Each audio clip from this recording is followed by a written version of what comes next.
My online boyfriend was my sister's sick game. I fell in love online, and it turns out it was my sister. It started because I was lonely. My older sister, Chloe, was always so protective, almost suffocatingly so. After my last bad breakup, she was constantly telling me to be careful, that men couldn't be trusted. I thought she was just being a good sister. So when I met Leo on a dating app, I kept it from her at first. He was perfect. He was a graphic designer who lived a few states away. He was funny, thoughtful, and he actually listened. He supported my dream of opening a little bookstore, something Chloe always called a cute but unrealistic hobby. With Leo, I felt seen. For the first time, I had a secret that was just mine, a little pocket of happiness. But then, small, weird things started happening. Leo would mention things he shouldn't know, like the name of my childhood hamster, a story I had only ever told Chloe. When I asked, he'd say, "You told me that story weeks ago, silly." I didn't remember telling him, but I let it go. I was in love. He always had an excuse for not video calling. His laptop camera was broken. The connection was bad. He was always busy whenever Chloe was visiting me. The coincidences started to feel less like coincidences and more like red flags. One day, I was telling Chloe about how sweet Leo was, how he remembered I loved this rare type of artisanal chocolate.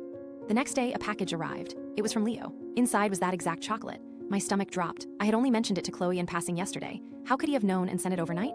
That was the moment the beautiful fantasy started to crack. The final straw was a picture. Leo sent me a photo of his childhood dog, a golden retriever named Sundance. It was an old, faded picture. I thought it was sweet. The next weekend, I was helping my mom clean out the attic.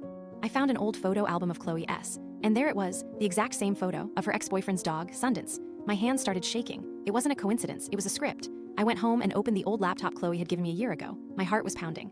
I went to the dating site, clicked forgot password for Leo's profile, and typed in his email. The recovery option popped up, sent a code to a phone number. I stared at the screen, my blood turning to ice. The last 4 digits on the screen were the same as my sister's phone number. It all clicked into place. The warnings to be careful, knowing my favorite things, the constant excuses. It wasn't protection. It was a prison. She hadn't been trying to keep me safe. She had been trying to keep me hers, to control my happiness because she couldn't stand me finding it without her. It was a sick, twisted game to keep me lonely and dependent. The next morning, Chloe texted me, her usual cheerful message. "Morning, how are you and Leo doing?" I looked at her name on my phone. Then I typed back a single word, blocked. I blocked her number. I blocked her on every social media app. I blocked Leo's profile. An hour later, I got a frantic email from her from a new address. I didn't even open it. I just marked it as spam.